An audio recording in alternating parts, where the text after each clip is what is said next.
Sir ये फरमाइएगा कि अमरीकी वज़ीर ख़ारजा मार्को रूबियो ने पूरी कौम को योम आज़ादी की मुबारकबाद देते हुए ये कहा है कि वाशिंगटन अहम मादनियात और हाइड्रोकार्बन्स पर पाकिस्तान के साथ ताउन में फ़रोग़ का ख्वाह है।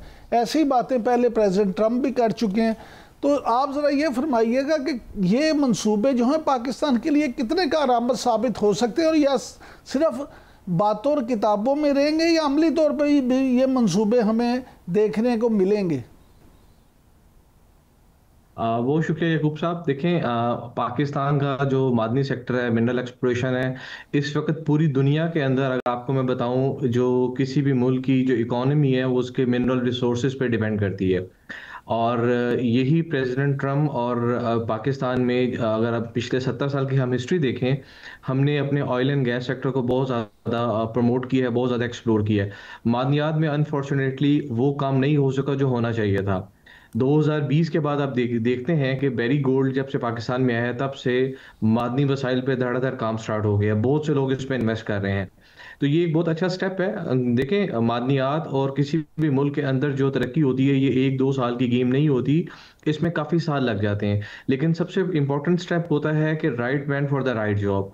जब भी इंटरनेशनल इन्वेस्टमेंट आती है किसी भी मुल्क में, वो तीन चीज़ें लेके आती है। आपके पास एक रिसोर्स आता है, टेक्निकल स्किल आती है, और आपको एक जेवी में, जॉइंट वेंचर में सीखने का मौका मिलता है। इस वक्त दुनिया में जो सबसे बड़ा माइनिंग का हब है, उसमें अमेरिका है, चाइना है, ऑस्ट्रेलिया है, कनाडा है।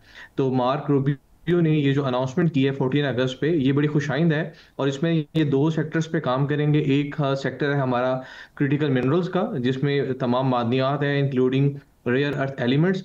और दूसरा सेक्टर है इसमें हाइड्रोकार्बन्स का, कि जो पाकिस्तान में ऑफ शोर रिसोर्सेज हैं, या हाइड्रोकार्बन्स में आम लोगों के लिए मैं बताता चलूं, एक हमारे अच्छा पास कन्वेंशनल हाइड्रोकार्बन्स अच्छा, होते हैं। अब्दुल इसके हनान अलावा साहब, पाकिस्तान में बहुत बड़ा शेल। अब्दुल हनान साहब, अभी आपने रियल अर्थ जो मादनियात हैं इसका जिक्र किया, रियल अर्थ मिनरल्स का।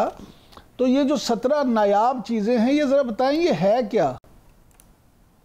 हाँ, आपको मैं बताता हूँ जी। हमारे पास जो अल्लाह ताला ने इस कायनात में जो एलिमेंट्स बनाए, वो तकरीबन 118 एलिमेंट्स हैं। हम लोग जब पीरियोडिक टेबल देखते हैं तो उसमें बिल्कुल बॉटम पे दो लाइंस होती हैं, सीरीज ऑफ लैंथेनाइड्स और सीरीज ऑफ एक्टेनाइड्स।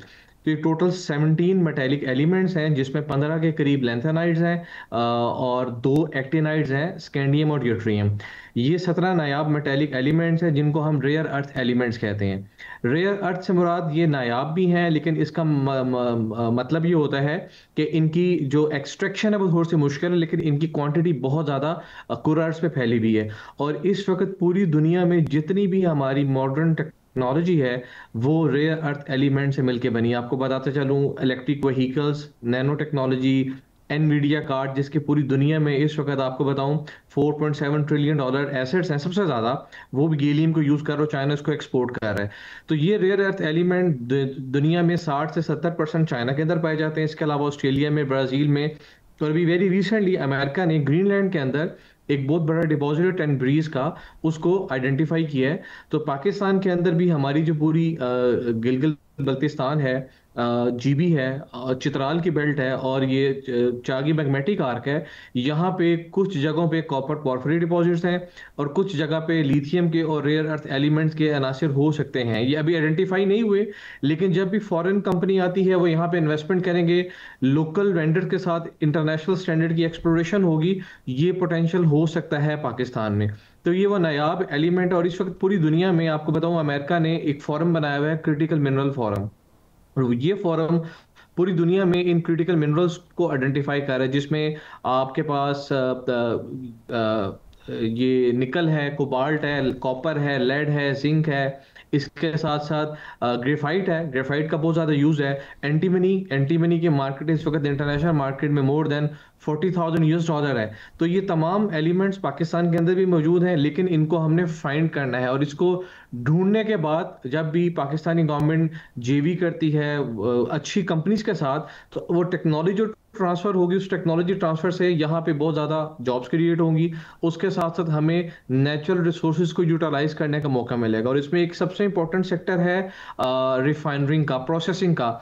ये वह टेक्नोलॉजी जो कि नीड ऑफ टाइम, और पाकिस्तान को इस चीज़ की बहुत ज़्यादा ज़रूरत है। और चाइना ने ऑलरेडी बहुत ज़्यादा हेल्प आउट किया है और they have developed very good processing. Abdul Hannan साहब, वफाकी वज़ीर पेट्रोलियम अली परवेज़ मलिक साहब ने तो कौमी असम्बली में बताया कि 13 कंपनियों को पेट्रोलियम के ज़खायर जो हैं उनकी तलाश के लिए ठेके दे दिए गए हैं। तो क्या मिनरल्स के लिए भी कंपनीज को ठेके दिए गए हैं कि अभी इस पे सिर्फ बातें ही हो रही हैं? हाँ, ये दो दो अलग चीजें आपको बताते चलूं। जो 13 न्यू कंपनीज है, ये बेसिकली होता ही है हर साल या हर 2 साल के बाद जो पाकिस्तान में मिनिस्ट्री ऑफ पेट्रोलियम है, इनके बिडिंग राउंड्स होते हैं। हमारे जो ऑयल एंड गैस के ब्लॉक्स हैं अप स्ट्रीम में, अपर इंडस बेसिन में, ऑफ शोर एंड ऑन शोर, तो अभी ये 13 जो राउंड बिडिंग हुई है उसमें जो पाकिस्तानी कंपनीज है, जिसमें OGDCL है, माड़ी एनर्जीज है, PPL है, PUL है, और बहुत सी कंपनीज, इसके अलावा टर्किश पेट्रोलियम है, ये लोग इनके और कुछ कंपनीज के जेबी के अंदर भी जो प्रेसिडेंट ट्रंप है, जिसमें उन्होंने ये कहा है कि पाकिस्तान में बहुत ज़्यादा ऑयल के ज़खायर हैं, वो भी प्रूवन नहीं है। बट आपको मैंने पहले भी बताया कि हमारे पास रेयर अर्थ, हमारे पास शेल गैस के, टाइट गैस के और ऑफ शोर में ऐसे रिसोर्सेज हो सकते हैं। जब हम बात करते हैं माइनिंग सेक्टर में, तो माइनिंग सेक्टर में हमारे पास गवर्नमेंट लेवल पे हमारे पास माइंस एंड मिनरल्स डिपार्टमेंट और PMDC, geological survey of Pakistan, इसके अलावा हमारे जितने भी प्रोविंशियल सेक्टर में सैंडक मेटल लिमिटेड है, और इसके साथ साथ हमारे पाकिस्तान में प्राइवेट कंपनीज है जिसमें NRL है, FW है।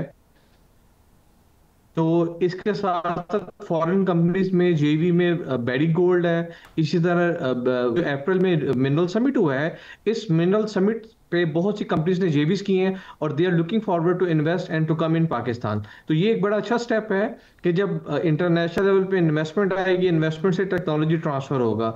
इस टेक्नोलॉजी ट्रांसफर से, क्योंकि देखिए ये माइनिंग और एक्सप्लोरेशन ये कोई आसान काम नहीं है, it takes a lot time. अभी आप सुनो अब्दुल हन्नान साहब, देखिए आवाम एक सीधा सा जवाब जानना चाहते हैं। जो एक आम पाकिस्तानी का सवाल है वो ये जानना चाहता है आपसे कि अगर ये माइंस एंड मिनरल्स में हमें कामयाबी हो गई, अगर ये पेट्रोल के ज़खायर निकल आए, तो क्या पाकिस्तान में पेट्रोल वाकई ही सस्ता हो जाएगा?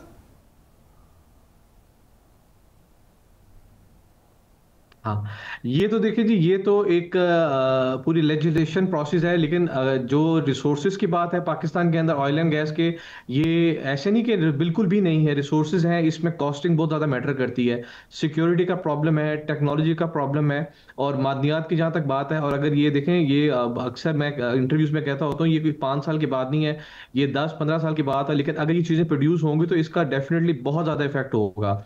एक बेरी गोल्ड की जो लीज है, तकरीबन 200 स्क्वायर किलोमीटर एरिया की लीज है, जिसमें 37 साल में जो रेवेन्यू का कैश फ्लो है वो $74 बिलियन का है। अच्छा, जिस वक्त ये कैश फ्लो की बात हो रही थी, उस वक्त जो इसकी, जब हम टेक्निकली पूरे एरिया की मॉडलिंग करते हैं तो हम उसमें एक इनपुट प्राइस डालते हैं, वो थी प्राइस कॉपर की $3। अब वो चली गई इंटरनेशनल मार्केट में यूएस टैरिफ के बाद 5.8। तो इससे ऑटोमेटिकली अराउंड $800 मिलियन का रेवेन्यू एक्स्ट्रा जनरेट हो गया। तो जब भी ऐसी चीजें प्रोडक्शन में आएंगी, असल काम है जब माइनिंग स्टार्ट होगी और प्रोसेसिंग होगी, तो वी आर लुकिंग फॉरवर्ड। अल्हम्दुलिल्लाह, ऐसी चीज नहीं है कि ऐसा हो नहीं सकता।